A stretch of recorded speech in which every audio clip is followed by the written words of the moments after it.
Well, behind me here is the Hitway BK2, and in this video we're going to be talking about the speed, the motor, the comfortability, the convenience of this great little e-bike. So let's get into it. Now, of course, I did do a speed test on this e-bike, so let's take a look at that and then we'll talk about it. We are at a 100% battery. Whoa!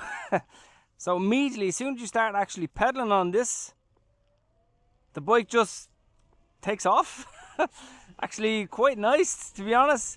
It has, even though it's a 250 watt motor, the torque on it is really nice. So top speed now we can get at this 25 kilometers an hour, and I did change the P settings to 32 kilometers an hour, but the bike will still only stay at 25 kilometers an hour, so it is somehow restricted maybe through the controller, but it is what it is. Of course, straight off the bat you can actually notice that the weight of the bike is so light. I mean, it feels like a feather compared to some of the 40 kilogram bikes that I've had on the channel. So with that top speed of 25 kilometers an hour, it does an absolutely fantastic job, and it gets up to speed quite quick. Now, you do get, of course, standard mechanical disc brakes for this e-bike in the front and in the rear, and again, you don't need full hydraulic brakes on a bike like this, in my opinion, because you're only going 25 kilometers an hour. So for that reason, no major complaints from the brake aspect. So when it comes to actually braking, you should actually be able to brake on a dime. So I'm going to go downhill now, and then I'm just going to do an emergency stop. This is also a single drive motor. You don't have any mechanical gears on it, so it feels weird. No gears, and yeah, you're kind of like, your hands feel a bit empty for some reason. I'm so used to an accelerator or Shimano gears on an e-bike. So we're going full speed here. Nothing behind me. Okay, let's do an emergency stop. 1, 2, 3. Oh, yeah, okay. I mean, what do you want? Mechanical brakes, 160mm disc rotors. No concerns about the stopping of this e-bike. Now, I really need to point out something here. I'll talk about the value a bit in a few minutes.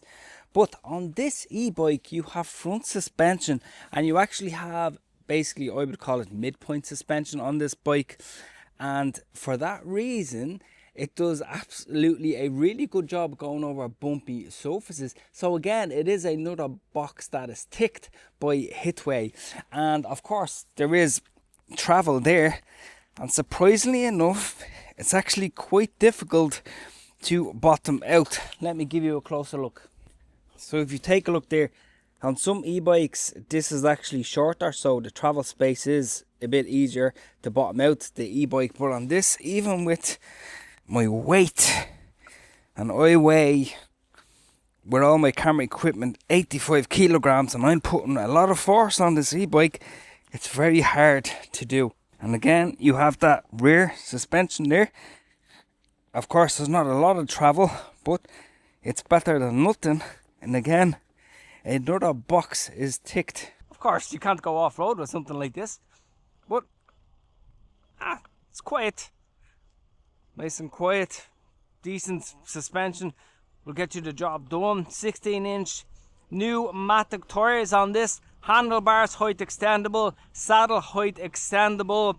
No throttle on this because it is, of course, pedal only. Standard finger bell here. Handling wise, the tread on the tires is actually quite decent on this, so I wouldn't be worried. And another feature by Hitway is that you actually get this really nice bike rack as well. They've kind of thought about the little things that are important, such as, take a look, these collapsible pedals. And of course, this bike is actually foldable, so you can simply, like for example, if you wanted, you can pop out your latch here, and then the bike simply folds in half. And just, I mean, you really have to think about space saving these days, because people who live in an apartment who are tight for space would need that. So you simply just fold it in half and away you go. So let me show you how quick you can actually fold this e-bike. First thing to do is, of course, get your latch, fold the bike. Because the bike is lightweight, you can simply lift it up very easily. And then if you even need to save a bit more space, you can fold your handlebars down and that would go into the pretty much any car.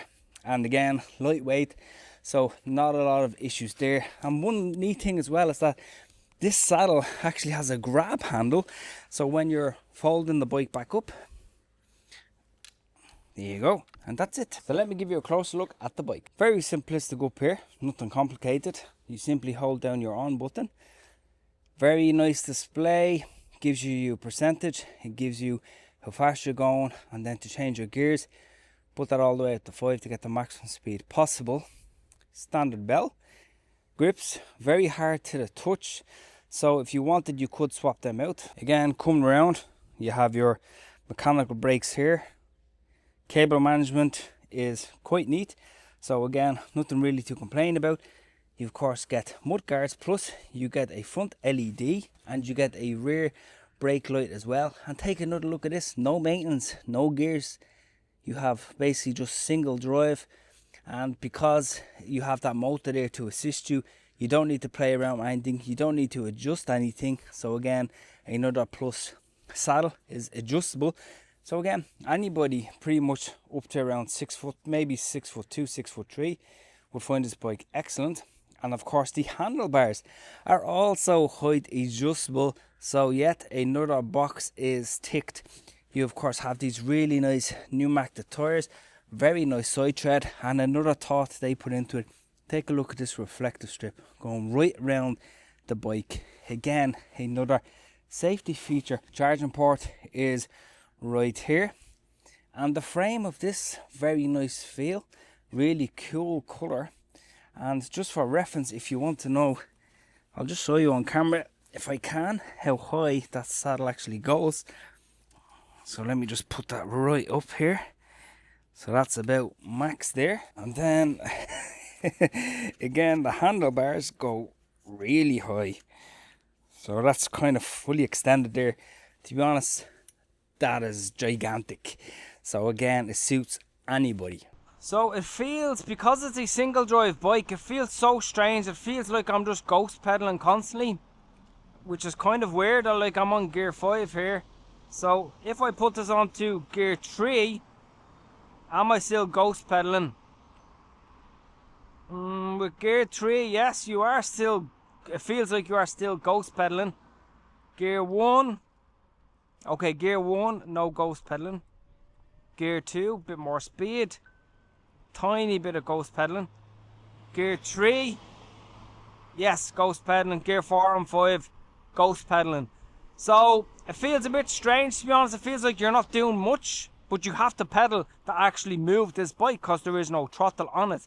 So for me, that feels, you know, I don't really like ghost pedaling, but on this bike you have no choice. But overall, it's very comfortable, a very quiet bike to actually use. So let's talk about the spec and then I'll give my opinion. Okay, so it's a 100 kilogram payload. To be honest, you could push that to a 120 kilogram person and you should not have an issue. 250 watt rated motor. Again, does an absolutely excellent job going up hills, plus you can use your feet there. Not a lot of things to worry about there. It's more than what you need. It's a nice smooth motor, very quiet. The bike is lightweight.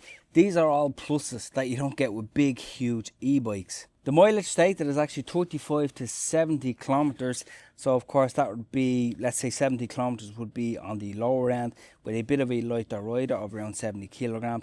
Realistically, going the higher top speed with, let's say myself, I would probably get around 30 kilometer, maybe 35 kilometer max distance, really pushing the bike. To be honest, I would not be traveling too far on an e-bike like this because it's more of A to B to get you from work. You're not going to be doing 100 kilometer round trips on an e-bike like this. So again, that's not much of a deal breaker. One thing I actually forgot to mention, the battery is a 36 volt 7.8 amp hour battery, but it is removable and you wouldn't think it because it is hidden right in the frame. So let me give you a close look. So to remove it, you simply just do that, and then there is your battery right here in here. Let me give you a closer look. See how light the bike is? You can just lift it, you pop your key in there, so you get 2 keys, and then the battery simply slides out of this chamber. So if you need to charge it, at your office, for example. You just pop it out, charge it, and then pop it back in before you go home. And actually, when my wife did see this bike there, it was last week, she actually fell in love with it. She gave it a little try because it is lightweight and has not crazy speed, but she absolutely fell in love with it. So she wants to actually have this bike now for herself. Bit jealous, but you know, you can't have everything. So again, I got approval from the wife. And of course, the charging time on this is 4 to 5 hours completely from flat. So let's talk about the value. Well, first of all, the official link is below, plus I do have a discount code there, and I'll try and keep that there for as long as possible. But at the time of recording this video, you can get this for $650, and then of course you can use my discount on top of that. To be honest, what you're getting for $650 is you're getting a removable battery, you're getting collapsible pedals, you're getting front suspension, rear suspension, you're getting adjustable handlebars, you are getting an adjustable height saddle, you're also getting that rear rack there, you have a front light, you have a rear light, you have decent brakes, decent motor, and very simplistic little maintenance design. So if you need a bike that's not going crazy distances but can give you comfort in between, definitely consider getting the BK2. In the meantime, if you have enjoyed this video, please give it a like, subscribe, and I'll talk to you in the next video.